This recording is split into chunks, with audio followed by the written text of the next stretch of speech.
Once again, Christian greetings to all our valued listeners and viewers throughout the whole world, more particularly to all Shepherd's Rod believers, and most especially to our beloved brothers and sisters in the United States of America. Special greetings to our brethren in Colorado, to our brethren in Georgia, our brethren in Kansas, in Fiji Island, Mexico, Spain, in Africa, to our brethren in the United Kingdom, and also to our brethren in Australia, and to the rest of the 144,000 living saints scattered abroad. Greetings. May the good Lord bless you, brothers and sisters. This is our episode number 7 on the subject, the chronological order of events. And it is especially and lovingly dedicated to our brethren in the United States of America, to Brother Steve and to his wife, to the entire congregation. May the good Lord bless you, brothers and sisters. And at this time, of all the events, the coming events, this last and final day of atonement, the blotting out of names among the congregation of the living, the climactic event of the cleansing of the sanctuary, I think is even more important to focus our attention, brothers and sisters, because that is the climactic event of the vision of Prophet Ezekiel. And I would like to emphasize that according to 2SR 171, 2SR page 171, it says, "Therefore John's vision of the 144,000, as they stood on Mount Zion with the Lamb, is an incident after this special company of saints had been sealed, and sometime before the close of provision." The sealing of the 144,000 is at the closing of the judgment of the dead and at the beginning of the judgment of the living. Therefore, they have a great duty to perform upon the earth in connection with the judgment. I would like to focus to the portion saying, therefore, they have a great duty to perform upon the earth in connection with the judgment. And I would like to emphasize that it is even more directly applied to the first of the first fruits or to the last ordained ministry, that we have a great duty to perform in connection with the judgment in the heavenly sanctuary, and on this earth we have a great duty to perform. I remember the statement on 1TG 24 on pages 18 and page 19. It says, what is the overall purpose of Nahum's prophecy? So that is concerning the 3 chapters of the book of Nahum. And the Shepherd's Rod is emphasizing what is the overall purpose of that prophecy recorded in the book of Nahum. It is to enlighten God's people of the signs of the times and to make them aware that the great and dreadful day of the Lord is at hand, that the purification of the church, the judgment in the house of God, 1 Peter 4 verse 17, is soon to take place, that the wicked shall not much longer be in their midst, that the redemption of the righteous is at hand, that they must not fail to perform their God-given duties. Now, I would like to emphasize that reading that to those who understand the principal purpose of God, why God revealed unto us the prophecy recorded in the book of Nahum is that we should not fail to perform our God-given duties as we recognize the fact that we are coming face to face the great and dreadful day of the Lord, the purification of the church, the judgment in the house of God, by which in reality it is even more directly applied to the proceedings in the heavenly sanctuary. That we should not fail to perform our God-given duties. And we already read in 2SR 171 that our God-given duties, we have a great duty to perform in connection with the proceedings in the heavenly sanctuary. Now, I would like to read the old symbolic code. Let's read the statement given by the Shepherd's Rod. It says here, to symbolic code number 12, page 6. Wait till light comes. Question number 133. It says, after having well established as fact that the 5 angels of Revelation 14 represent 5 distinct messages prior to the close of provision, why does the word to the little plot, page 11, go on to say that the last 2 angels are messages of prayer? Answer: we do not know why the thought of prayer is brought in, but the following statement we shall no doubt better understand them at the time they are fulfilled, shows that they had but a little light on the subject. To symbolic code number 12, page 6. And that predicted event, brothers and sisters, that light is now come. Why is it that the last 2 angels are messages of prayers? Because that is our great duty to perform in connection with the judgment. And that last 2 prayers is categorized by prayer or prayers of the saints. And the second one is prayer for the saints. Now let us read the Shepherd's Rod.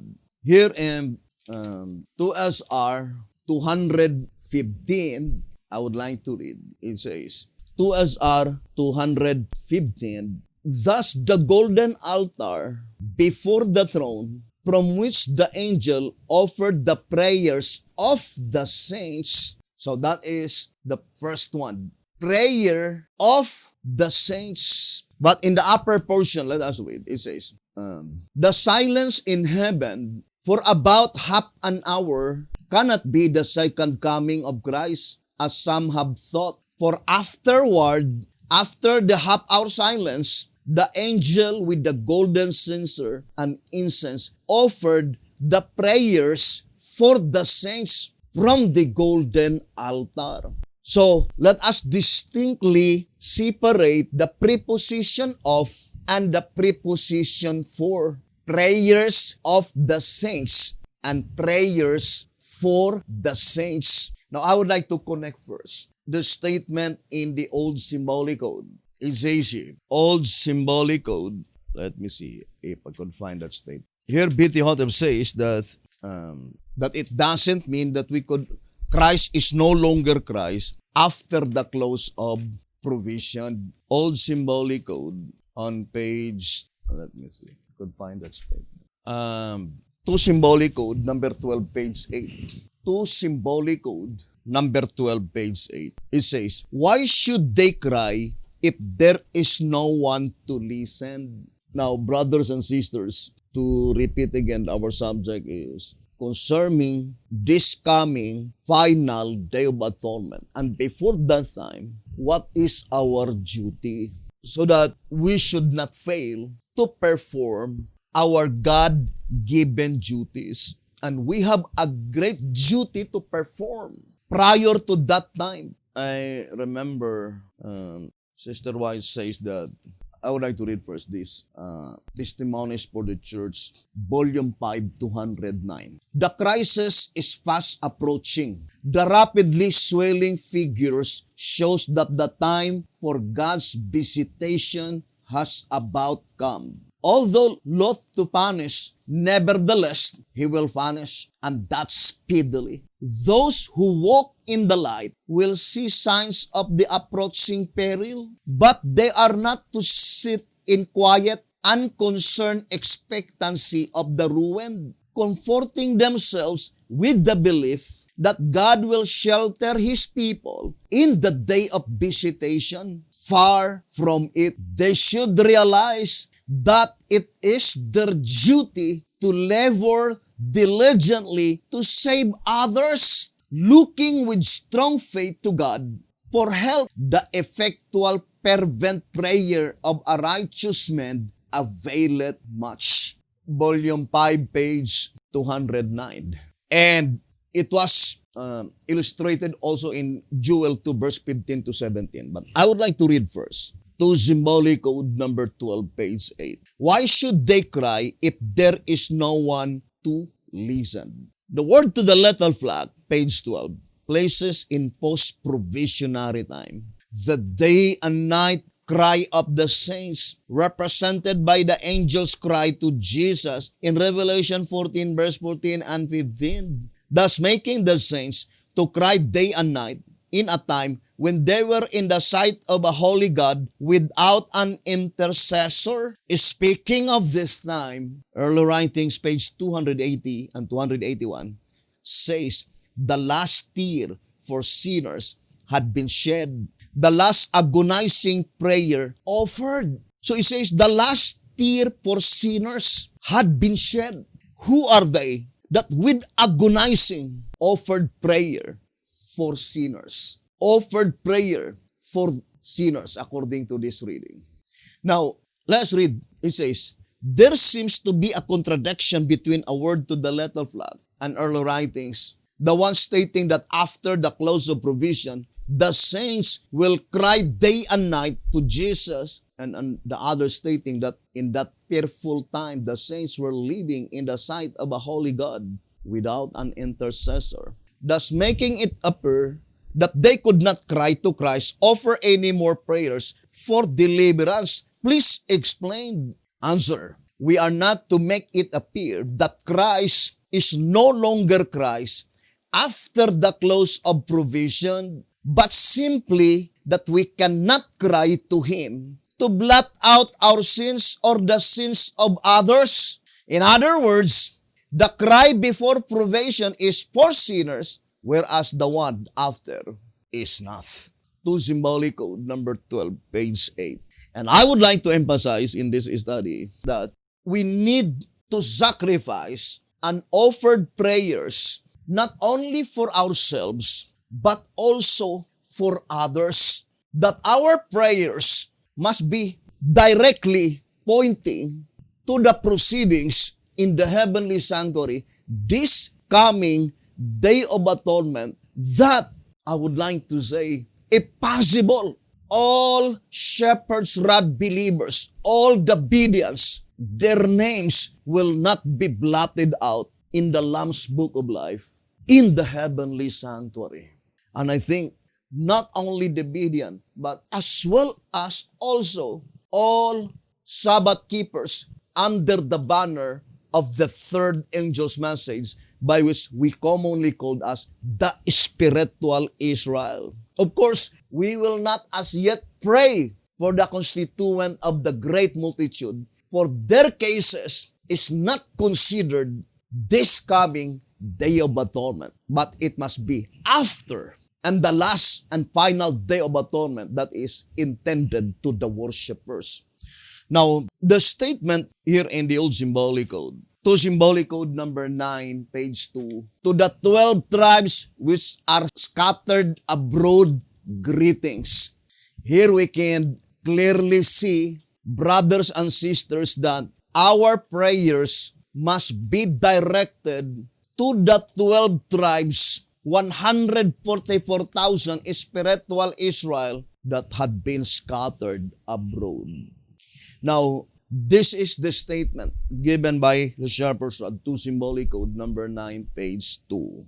Jewel's prophecy, above quoted, must meet its fulfillment in the time when provisions hours are fast closing. For the word says, let the bridegroom go forth of his chamber, and the bride out of her closet. The term let means to allow it to be so.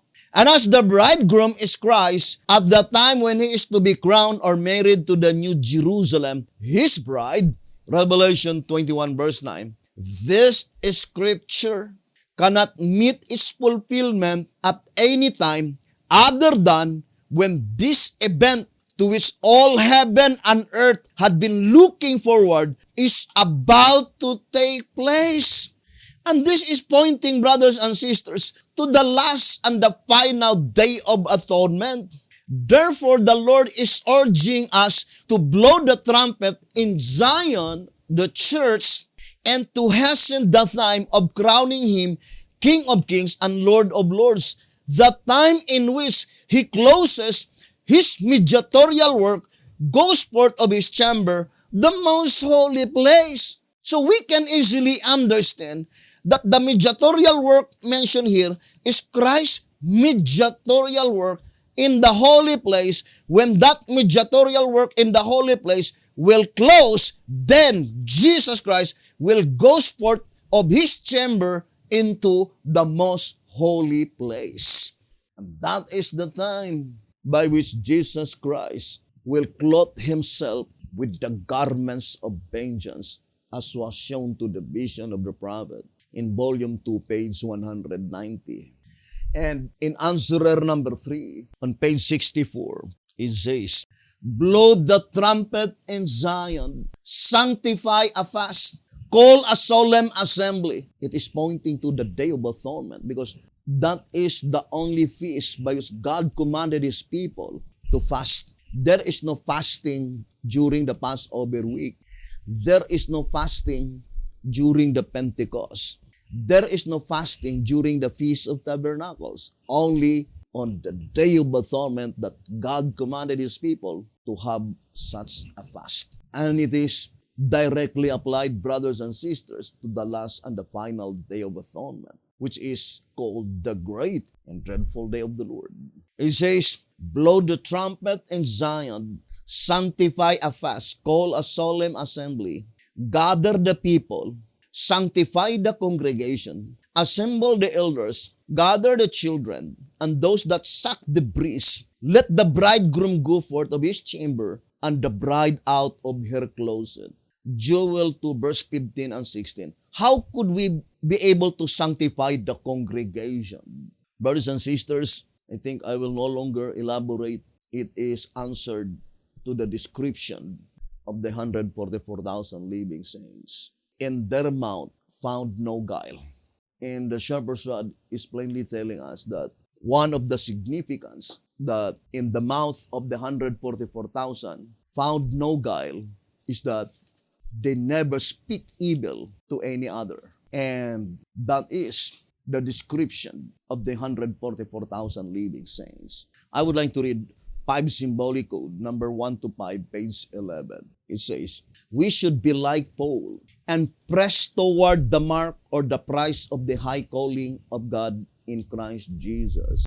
Then it says, let us therefore, as many as be perfect, 144,000, be thus minded. And if anything, ye be otherwise minded, God shall reveal even this unto you. Philippians 3 verse 14 and 15. God is striving now to do something for us, but He cannot until we submit our tongues to Him. The longer we put off making this surrender, the more we hinder His intentions for us as His people. And what we do not do in times of peace, we will have to do in times of trouble. He that will love life and see good days, let him refrain his tongue from evil, and his lips that they speak no guile. Let us be careful in our speech, so that we speak nothing which we ought not, 1 Timothy 5:13. For in many things, we offend all. Some may even think that they are doing good in God's service by giving to others private information on things which concerns God's work and His workers only, whereas such presumption is indeed an offense to all and a great harm to God's cause. Some do not understand the fullness of the warfare between Christ and Satan. Neither are they conscious when they are criticizing, gossiping, or passing out important information about the work of God. Yeah, even more, causing others to form against the institution opinions which would prejudice them against it for eternity. 5 Symbolic Code 1 to 5, page 11. Now, I would like to go back to our reading in answerer number 3 on page 64. Because I remember David says that, if I regard iniquity in my heart, the Lord will not hear me. I think that is in Psalm 68. If I regard iniquity in my heart, the Lord will not hear me. It says here in answerer number 3, page 64. Psalm 66 verse 18. When it has accomplished this closing work for the church, so it is pointing to the closing work for the church, the sealing time of the 144,000. Brothers and sisters. So the statement saying, let the bridegroom go forth to his chamber, is to allow it to be so, according to our reading into Symbolic Code number 9, page 2. Now, I would like to read to you here in 1 TG number 48, on page 22, and it is a commentary in Jeremiah 31 verse 7. It says here, brethren, for thus saith the Lord, sing with gladness for Jacob, and shout among the chief of the nations. Publish ye, praise ye, and say, O Lord, save thy people, the remnant of Israel. Now it says here, the remnant are those who survived the judgment in the house of God. Who are they who survived the judgment in the house of God? And what judgment? That is very plain in 1 TG number 11. 1 TG number 11, page 11, it says, so only those who survived the judgment for the living in the house of God, 1 Peter 4 verse 17, those whose names are not blotted out from the book, Revelation 3 verse 5, will comprise the church, among whom are to be 144,000 sons of Jacob. Who are they, the remnant? They are those whose names are not blotted out from the Lamb's book of life, and only those whose names are not blotted out from the Lamb's book of life, brothers and sisters, could be able to survive. So the statement here in 1 TG 48, page 22, it says, the remnant are those who survive the judgment in the house of God.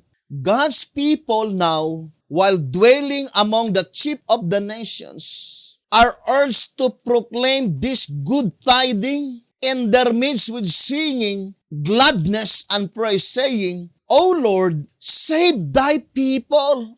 This truth is now the very present truth, and it is to be proclaimed and heeded. To work and pray to this end is the message of the hour. So the voice of inspiration are plainly telling us, brothers and sisters, that the saints, they were not praying for themselves alone, but they were praying for other people. O Lord, save thy people. O Lord, spare thy people, meaning we are praying to the 144,000, by which, in reality, the only reason why their names are not blotted out in the Lamb's book of life on this coming day of atonement, because of your prayers and my prayers. We need to pray for them. Brothers and sisters, that is our great duty to perform. I think there is a statement BTL says, they were not praying for themselves.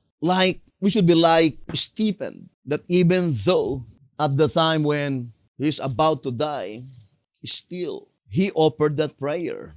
And it says here in Acts 7, verse 59, and so I would like to read that statement. 1 TG 34:11. It says, and they stoned Stephen, Acts 7 verse 59 and 60. And they stoned Stephen, calling upon God and saying, Lord Jesus, receive my spirit. And he knelt down and cried with a loud voice, Lord, lay not this sin to their charge. And when he had said this, he fell asleep. So we should be praying even to those people who are mocking us, speaking evil against us, because we love them. They were shepherd's rod believers.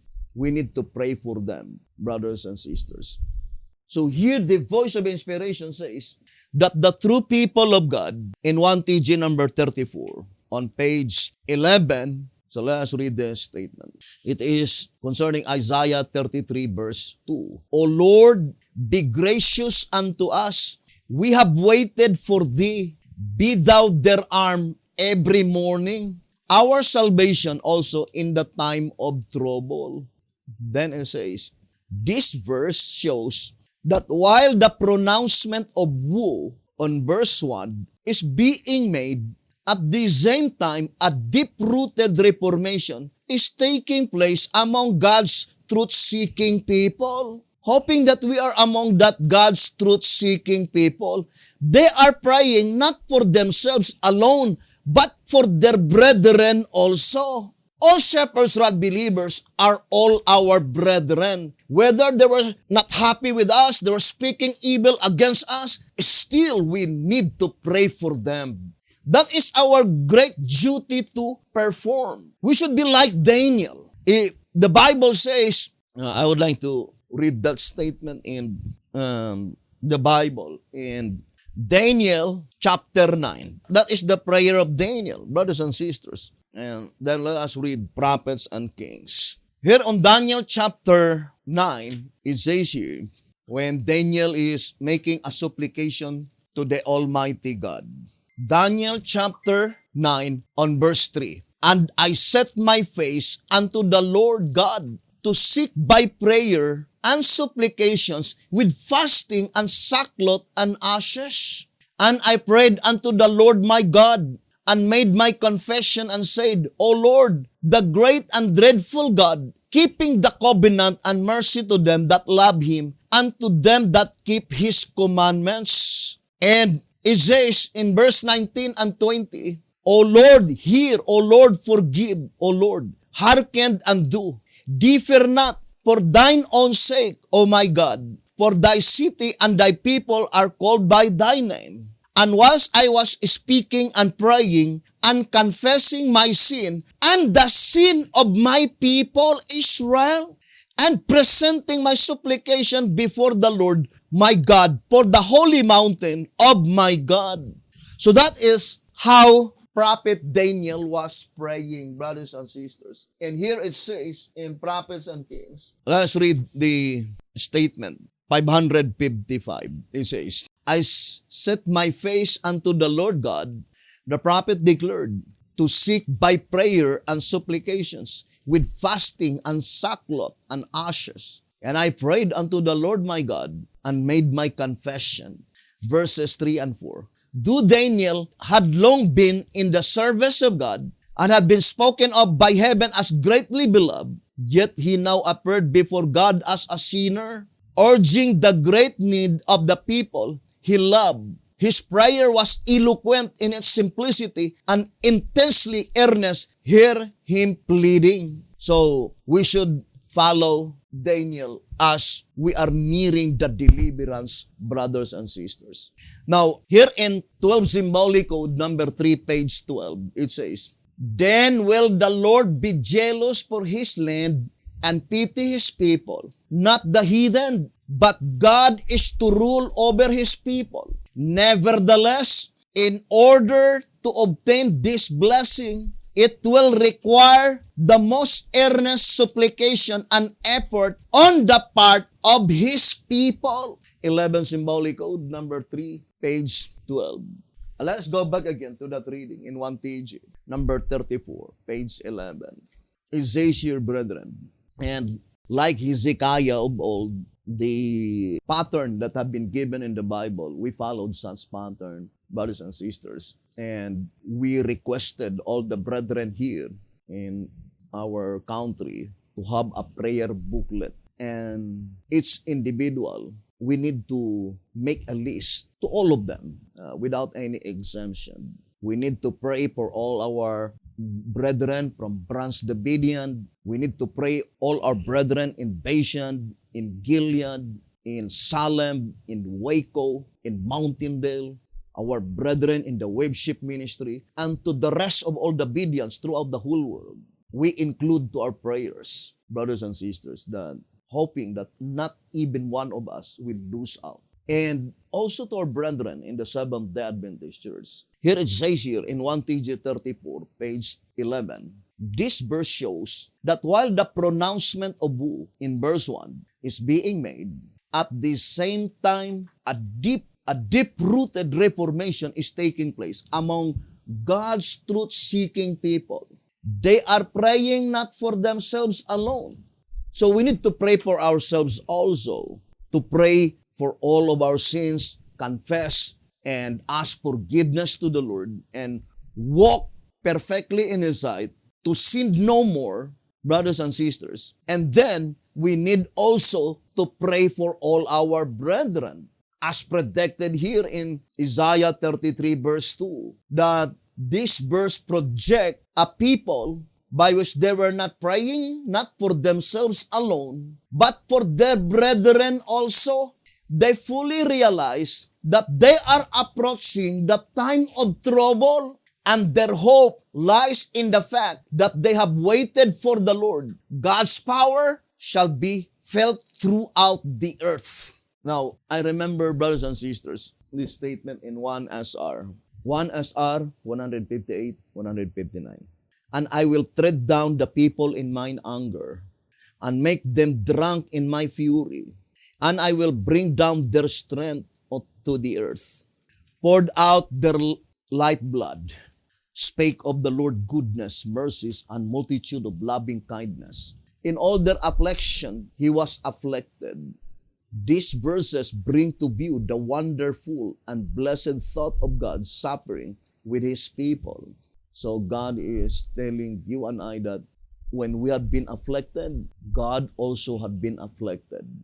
And it says, verse 10 draws out a comparison that when we rebel against God, He turns to be our enemy. And this is the portion that I would like to emphasize. It says, from the 11th verse and onward, including chapter 64, is a prayer of someone of God's children, hoping that we are that someone, like Daniel, brothers and sisters. Seeing the evil approaching, brothers and sisters, there will be great changes that will happen to the world after that last and final day of atonement. The evil time mentioned in Isaiah 57 verse 1 will then be fulfilled, will then be materialized. So it says here, brethren, I would like to read. From the 11th verse and onward, including chapter 64, is a prayer of someone of God's children. Seeing the evil approaching, he has poured out his soul to God in prayer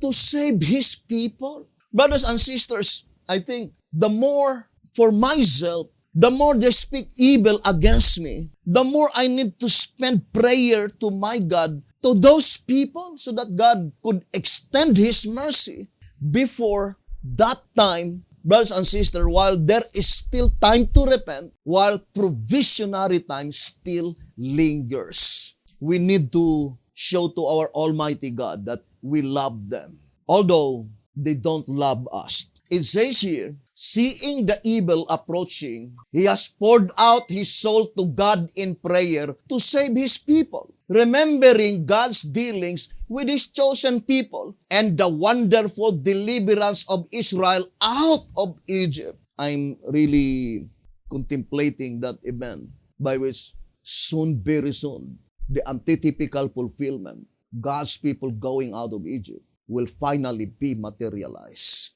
And I cannot really understand, but I just pray to my God, because the Davidian are angry when we give study. They did not investigate if such subject can be supported by the shepherd's rod. they immediately got angry when we say that the deliverance of God's people must be in 2022. Instead of investigating, they throw out evil words, brothers and sisters. But I only considered all those people as, for me, maybe there's something by which lead them to speak evil.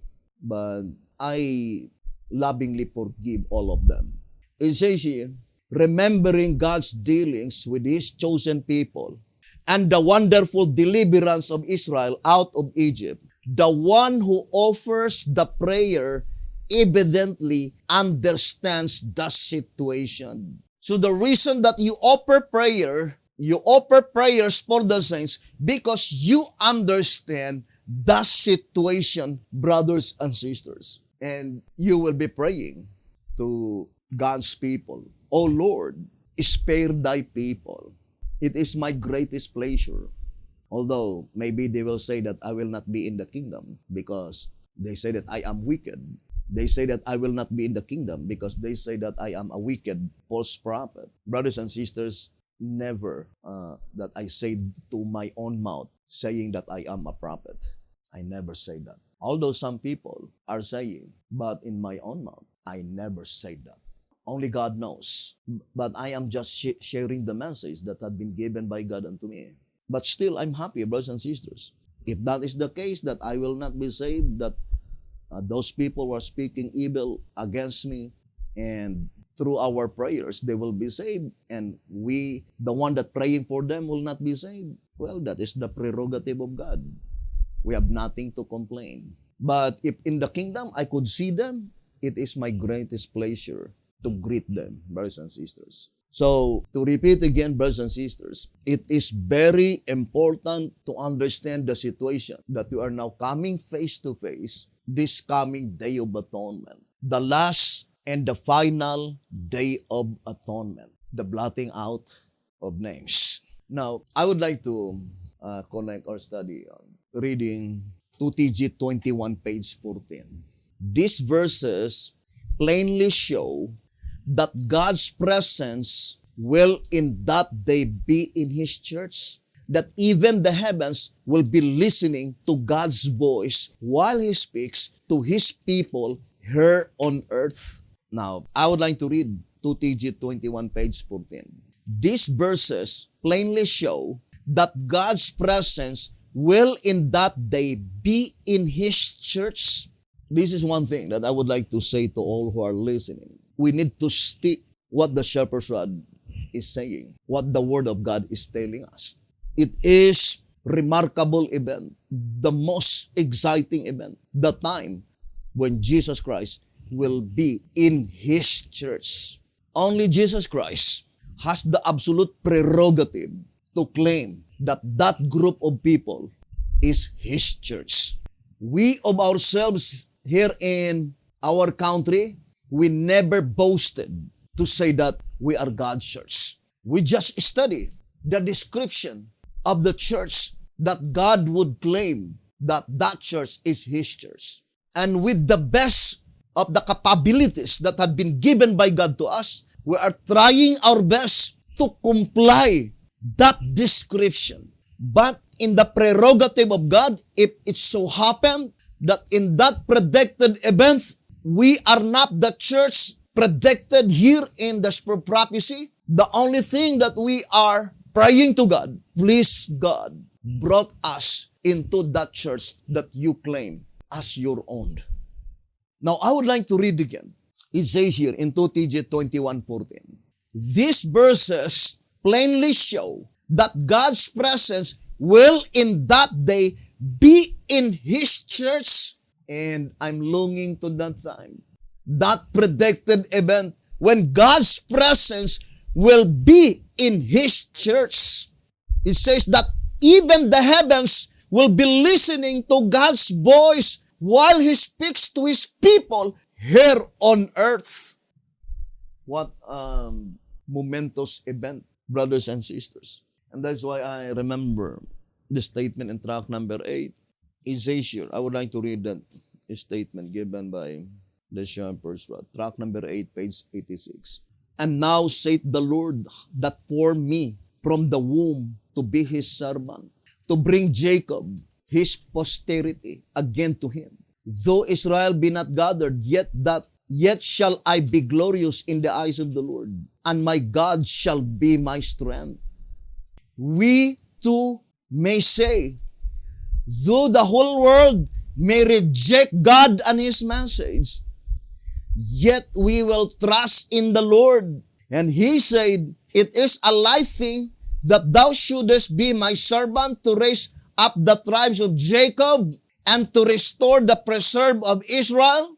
Only I will also give thee for a light to the Gentiles, that thou mayest be my salvation unto the end of the earth. Isaiah 49 verse 1 to 6. In other words, those of Israel who declare the sealing message of the 144,000 to the church shall also declare God's glory among the Gentiles, thus be his salvation unto the end of the earth, and bring all their brethren for an offering unto the Lord out of all nations. Isaiah 66 verse 19 and 20, track number 8, page 86. Here's another statement that I would like to read to you. In track number 9, page 47. I would like to read a statement. To beautify the place of my sanctuary, and I will make the place of my feet glorious. Track number 9, page 47. In 1 SR 175, it says here, I will make the place of my feet glorious. And then it says, indeed, this is the harvest time, spoken of by the prophets, and the great ingathering from all nations, the house of the God of Jacob, meaning the church into which the 144,000 are sealed, Israel the true. What does it mean? The church into which the 144,000 are sealed. What does it mean by the word sealed? It says here in 2TG. 2TG number 44 on page 34. It says the word sealed means put in a safe place, sealed. So that is the meaning of sealed. 2TG 44:34. The word sealed means placed in a safe place, sealed. So the only safe place recorded in the Bible as explained by the shepherd's rod, I would like to read on track number 8. It says here, track number 8, page 92. It says, the church passing from its unclean state, filled or net into another, its purified state, which is symbolized not by the field or by the net, but rather by a barn and by vessels, a new place, safe and clean, where henceforth there shall no more come the uncircumcised and the unclean. Isaiah 52 verse 1. Track number 8, page 92. There are two safe places, vessels and barn. Why is it vessels, plural form, barn in singular form? 100% all of us will agree that the barn represents that literal premillennial kingdom. That is a safe place. But how about vessels? Track number 8, page 92. Now, for example, I would like to read, brothers and sisters, Bible commentary. Let's read Bible commentary. 4 BC on page 1143. How to prepare for future protection. How to prepare for future protection. So, let us read, brothers and sisters. Come, my people, enter thou into thy chambers, and shut thy doors about thee. Hide thyself as it were for a little moment, until the indignation be overpassed. What are the chambers in which they are to hide? 4 BC 1143. They are the protection of Christ and holy angels. Now, I would like to connect that, brothers and sisters, in the vision of Ezekiel. Now, it says here, they are the protection of Christ and holy angels. The people of God are not at this time all in one place. It was inscribed in plural form, chambers. Why? Because they were not all in one place. they are in different companies in all parts of the earth. But the fact is that they are already under protection of Jesus Christ and the holy angels. Isaiah 26 verse 20. Now, I would like to read timely greetings to TG. Let us read. To TG number 5, page 10 and page 11. Come, my people, enter thou into thy chambers, and shut thy doors about thee. Hide thyself as it were for a little moment until the indignation be overpassed. This plea shows that we are approaching the time of trouble and that God is anxious to have us under cover. The wise will hear him and will accept the chambers, the protection he provides for them. God will provide us chambers, although we do not know, but for sure, wherever that places provides by God for us during the great tribulation, because it says we are still approaching the time of trouble, and the only event by which approaching the time of trouble, which is God's indignation, is already felt throughout the whole world. That is during the great tribulation. And in 2SR 159, I would like to read. And it says, those who are without God's protection will find no safety in any place or position. Testimonies for the Church, Volume 8, page 50, 2SR 159. Those who are without God's protection will find no safety in any place or position. No safety at all. And I remember, brothers and sisters, apology, but I remember that statement in Isaiah 28, the refuge of lies. You remember that? The refuge of lies in Isaiah 28. Let's read. Isaiah 28 verse 15. Because you have said, we have made a covenant with death. We know that nobody will say it, but it is a figurative speech. Because they are not, brothers and sisters, they are not bothered. Or the same in Zephaniah, they were settled in their list.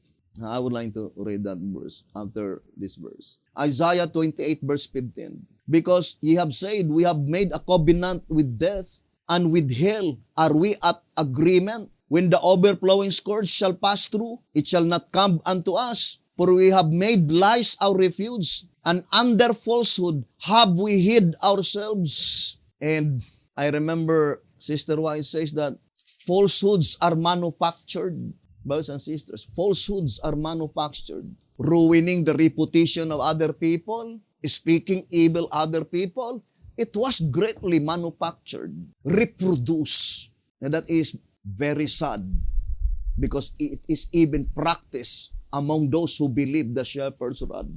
That statement in volume 8, 197, falsehoods are manufactured. And it says, brothers and sisters, that we have made lies our refuge. It is closely connected to the message of Jeremiah. Do not believe that word of lie, saying, this is the temple of the Lord. This is the temple of the Lord. Jeremiah 7. And I remember in Amos, so the lie there, brothers and sisters, that they are not bothered, even though we are trying our very best to awaken their senses that the day of atonement, this final day of atonement is approaching. Still, they are not bothered. And instead, they speak evil, brothers and sisters. So, the voice of inspiration is plainly telling, and 1 TG number 21, right? Saying that they were settled into their list. I would like to read again that reading. 1 TG 21. And of course, it means that they are not bothered. It says here, consequently, the men who have settled in their houses, and we already read several times, houses represent headquarters. It seems that they were safe. We are the true headquarters. And the same with the Jewish people. They were crying to heaven to dispossess that rights. That is in Christ Object Lesson. To dispossess that right. And they were always thinking that they were the favorites of heaven. Christ Object Lesson. It says here in 1 TG 21, page 21, consequently, the men who have settled in their houses, those who act as though the Lord has forsaken the earth, shall have their punishment. What does it mean by the word settled? Meaning, they were comfortable. That verse, BT Hotep attached to that predicted event going out of Egypt. Track number 2, page 42. Endeavoring to keep it in the south country, Egypt. What is the south country? Egypt. Where they are blindly settled on their list. You see, they are blindly settled in their list. In 1 TG 21, page 21, what is list? Houses. And they were represented by the grizzled horses. The leadership at the very head of the chariot say in their heart, the Lord will not do good, neither will he do evil. Therefore their goods shall become a booty, and their houses a desolation. But the Berean will not study this prophecy if there is no possibility that this statement can be applied to the leadership among the Berea. And they immediately pinpoint that is applied to the Seventh-day Adventist Church. The same attitude with the Seventh-day Adventist Church. If you will read the writings of Sister White, then immediately say that is applied to the Sunday keepers. And I remember the statement in volume 5, page 101. With what fidelity do these words portray the present condition of the church? Knowest not that thou art wretched and miserable and poor and blind and naked? Messages of warning dictated by the Holy Spirit are borne by the servants of God. Defects of character are presented before the hearing, but they say, that does not represent my case. I do not accept the message you bring. I am doing the best I can. I believe the truth. That is the testimony. But try to study the Bible, brothers and sisters. In the book of Ezekiel, on chapter 40, on verse 2, it says, in the visions of God brought he me into the land of Israel and set me upon a very high mountain, by which was as the frame of a city on the south. But it is a figurative, brothers and sisters, because the south here is represented by Egypt and Sodom. And we will take that subject on the book of Ezekiel, more particularly the whole chapter of Ezekiel chapter 16. And the trumpet study, brothers and sisters, we know that God's people need to be rescued in spiritual Egypt and also in spiritual Sodom. It says here, 2 TJ number 15 on page 12. Now that the city is spiritually called Egypt, it denotes that it is holding God's people in slavery. The name Sodom denotes that God's true people will have to be rescued from it, as was Lot. Remember, in Ezekiel chapter 16, there are 3 sisters there. In Ezekiel chapter 16, it says here, let's read verse 45 and 46. Although, to repeat again, this will be deal on the subject, the book of Ezekiel.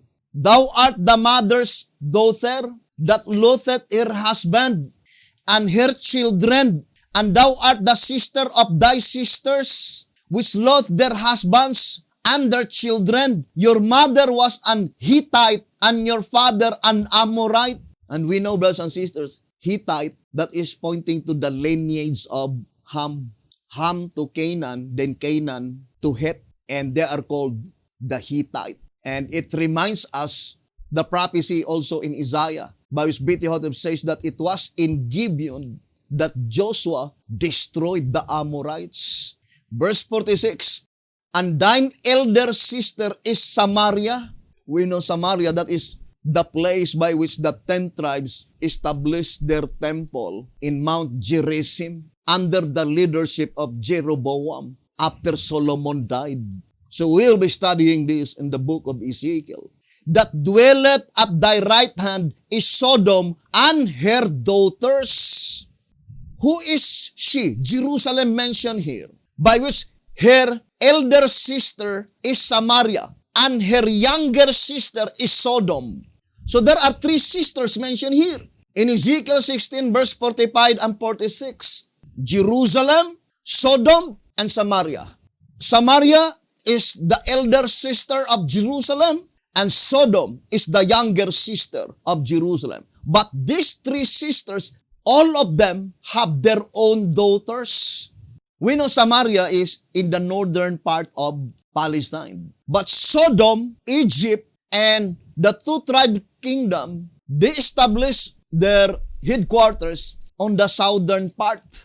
And it was summarized in Ezekiel 40 verse 2. In the visions of God brought he me into the land of Israel and set me upon a very high mountain. So that is the high place by which was as the frame of a city on the south. Now let us go back to our subject, brothers and sisters. This coming final day of atonement. What I'm trying to emphasize that the most important part on our lives today is to walk humbly before God. Micah 6 verse 8.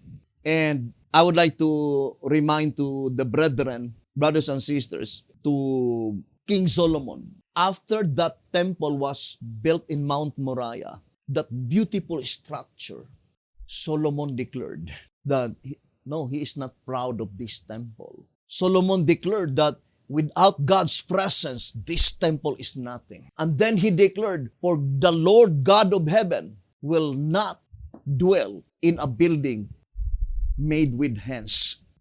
That is humbleness. And that is the sermon of Stephen, reminding them. But what happened when Solomon died? We are repeating the mistakes of those people. Is Beti-Hotep is boasting at the time when they built headquarters in Waco? No, you can read in the Shepherd's Rod that Beti-Hotep says, no, we should not be boastful because if God's presence will be removed in this headquarters, it is nothing.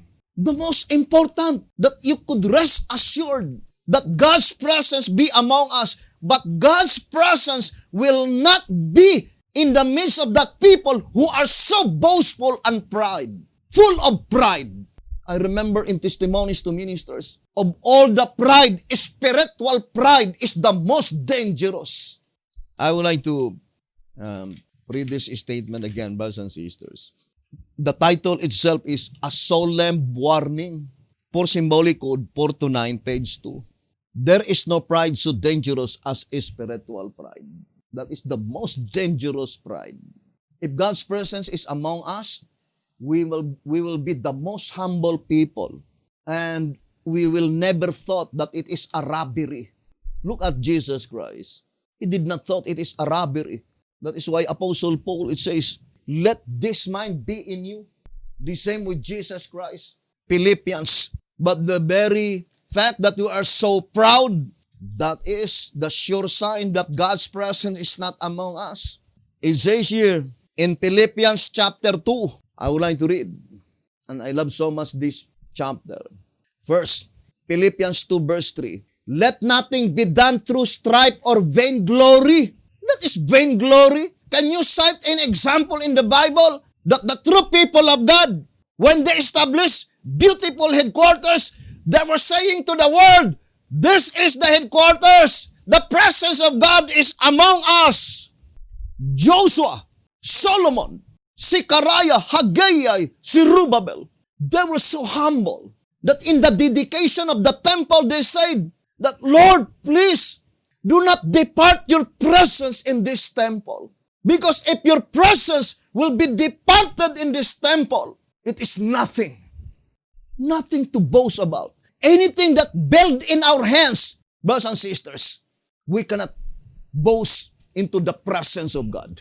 And that is the thought.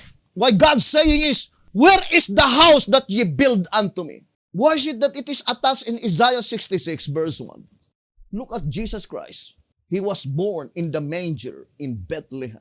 And according to this prophecy, the writings of Sister White, Alonzo Jones, and Wagoner, why is it that Jesus Christ did not choose to live in Capernaum, a very well-known place? He did not choose to live in Jerusalem, but rather he lived in a most bad reputation, a place of a bad reputation, Nazareth. And accordingly, brothers and sisters, that is to teach us to be humble. I would like to read this reading. It says, and that is the reason why Nathanael says, is there anything good came out of Nazareth? I would like to read the statement here by Elliot G. Wagoner. A whole volume could not describe the standing of Nazareth. A whole volume could not describe the standing of Nazareth any better than Nathanael's question of astonishment. It had a bad reputation. It was so bad that nobody expected any good thing from it. Yet Jesus was all his earthly life associated with Nazareth, and he is still known as Jesus of Nazareth. It would have been according to human nature to associate his name with some more renowned place. Any ordinary man would have taken care that he should be announced as from Jerusalem or from Capernaum. But Jesus was content to be heralded as Jesus of Nazareth. He made himself of no reputation. Then it says, for this simple fact, we may derive both comfort and instruction. We may be comforted by the knowledge that Jesus identifies himself with the humblest and the most despised. And when we shared message to the Davidian, they will say, I will not listen to you. You are in the Philippines. I remember in 2SR, it says 276. Historical facts prove that he seldom reveals himself through great men. Why should he change his method now? Others throw reflections against God's servants because of their external appearance, nativity, or rudiments of speech, etc. My brethren, will you limit the Father and Creator of the human race by your restriction to a nation, man, or country by your narrow-minded and self-conceited wisdom? The heart that conceives such unreasonable theologies through self-esteem is like the proud Pharisee in comparison with the penitent publican. These wise and self-dignified ideologies are the most ignorant ones, for by so doing, they allow the Father of self-exaltation to rob them of life and eternity. While such men are blinded to their own destruction, they are very wise and useful agents for the enemy of souls. 2SR 276. And this is the admonition given by Apostle Paul.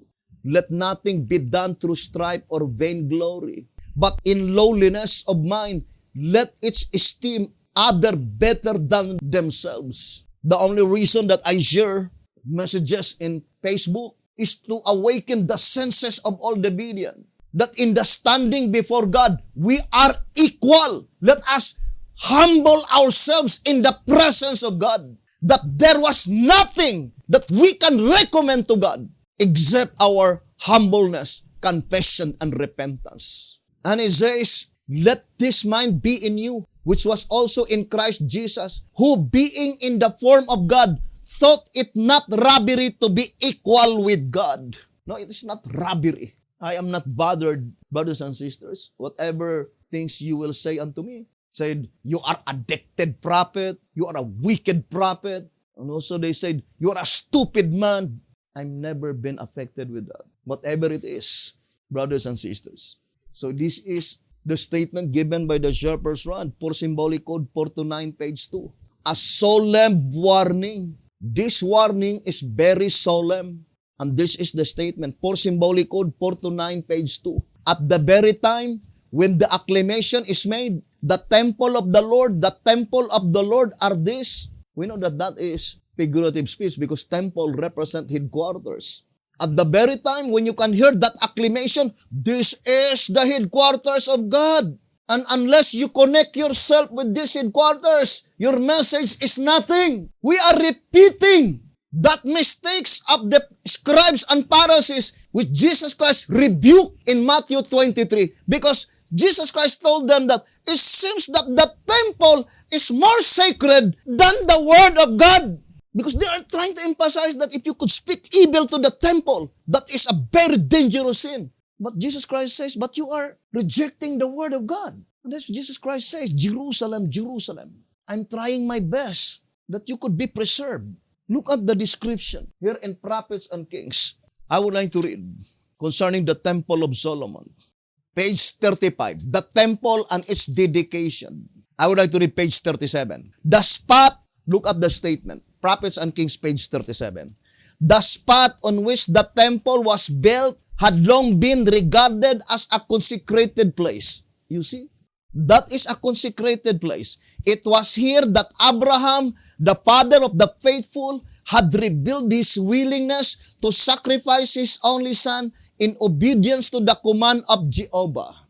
Here God had renewed with Abraham the covenant of blessing, which included the glorious messianic promise to the human race of deliverance through the sacrifice of the Son of the Most High. See Genesis 22 verse 9, verse 16 to 18. Here it was that when David offered burnt offerings and peace offerings to stay the avenging sword of the destroying angel, God had answered him by fire from heaven. See 1 Chronicles chapter 21. And now once more, the worshippers of Jehovah were here to meet their God, renewed their vows of allegiance to Him. And what is the statement? In page 38, it says, let's read, reading in the middle part. From the sanctuary on the heights of Gibeon had been transferred the ancient tabernacle of the congregation and all the holy vessels that were in the tabernacle. 2 Chronicles chapter 5 verse 5.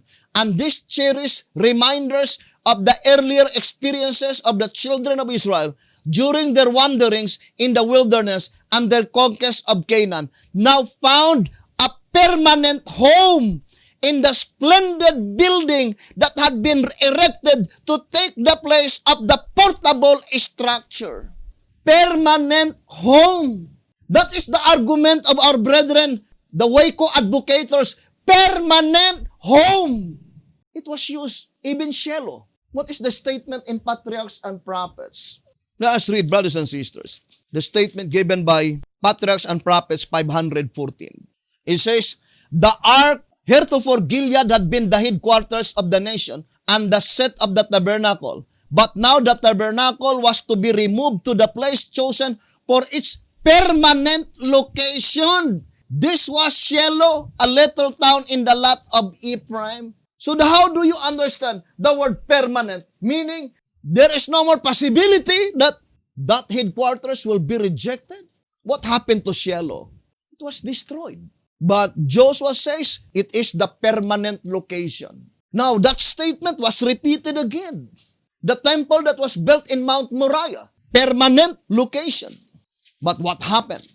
I would like to read page 46 in Prophets and Kings. Had Israel remained true to God, this glorious building would have stood forever, a perpetual sign of God's special favor to His chosen people. I would like to compare it to the Davidian. If the Davidian only remained faithful, brothers and sisters, they would not arrive in a position today, quarreling, bickering each other, and contending who is the true headquarters. The situation of the Davidian today is even worse than any previous situation in the past.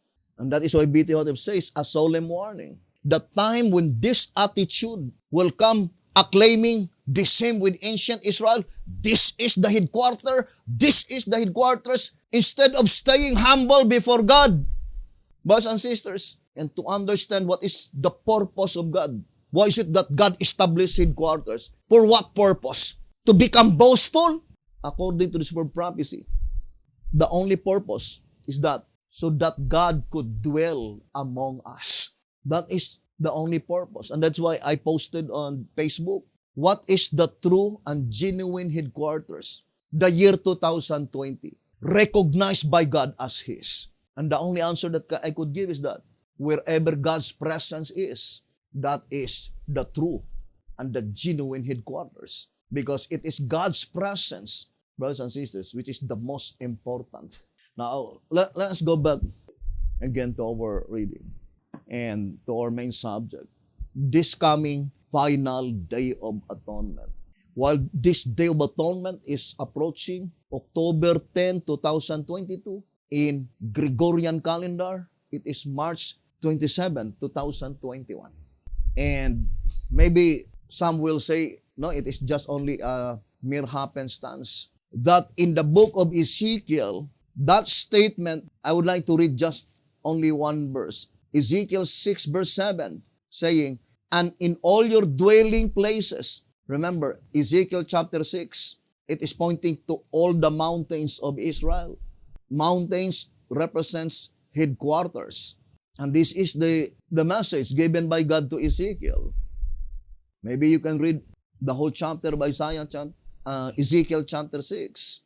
But I would like to read verse 6. In all your dwelling places, the cities shall be laid waste, and the high places shall be desolate, that your altars may be laid waste, made desolate, and your idols may be broken and ceased, and your images may be cut down, and your works may be abolished. Verse 7, and the slain shall fall in the midst of you, and ye shall know that I am the Lord. And ye shall know that I am the Lord.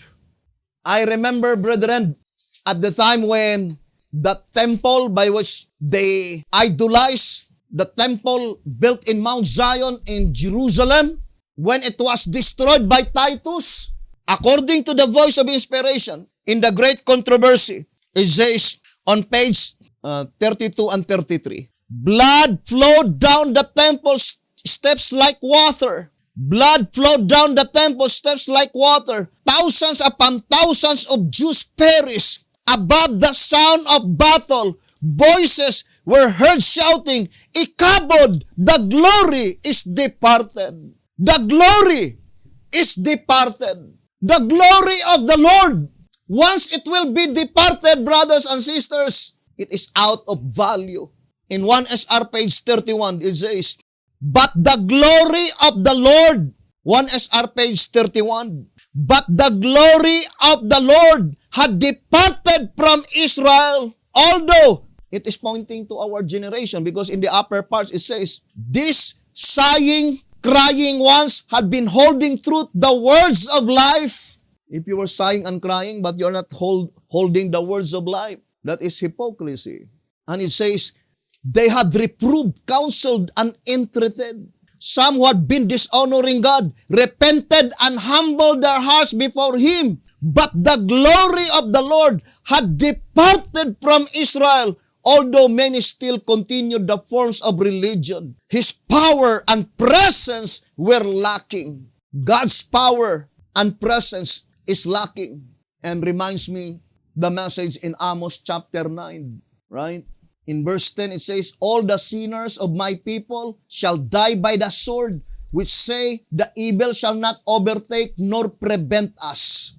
Amos 9 verse 10. And in verse 1, it says, I saw the Lord standing upon the altar, and He said, smite the lintel of the door, that the posts may shake, and cut them in the head, all of them, and I will slay the last of them with the sword. He that fleeth of them shall not flee away, and he that escapeth of them shall not be delivered. Though they dig into hell, then shall mine hand take them. Though they climb up to heaven, thence will I bring them down. And though they hide themselves in the top of Carmel, Amos 9 verse 3, and though they hide themselves in the top of Carmel, I will search and take them out thence, and though they be hid from my sight in the bottom of the sea, thence will I command the serpent, and shall bite them. And though they go into captivity before their enemies, thence will I command the sword, and it shall slay them, and I will set mine eyes upon them for evil, not for good. And the Lord God of hosts is that toucheth the land, and it shall melt, and all that dwell therein shall mourn. It shall rise up wholly like a flood, and shall be drowned as by the flood of Egypt. Well, it's up to you how you will explain those verses, brothers and sisters. Those who hide in the top of Carmel, according to the voice of inspiration. And I would like to read this verse, although we will explain it on the subject. What is the top of Carmel? Is it withered? But let us read the statement here in the book of Amos. Amos chapter 1 verse 12. But I will send a fire upon Teman, which shall devour the palaces of Bozrah. What is Bozrah? Sheepfold. 1 SR page 99. Sheepfold. It says, Bozrah sheepfold the church.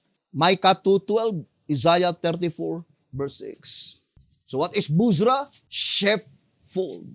And I do fully believe, brothers and sisters, that the Bozrah in Micah 2 verse 12 is not the Bozrah in Amos 1 verse 12.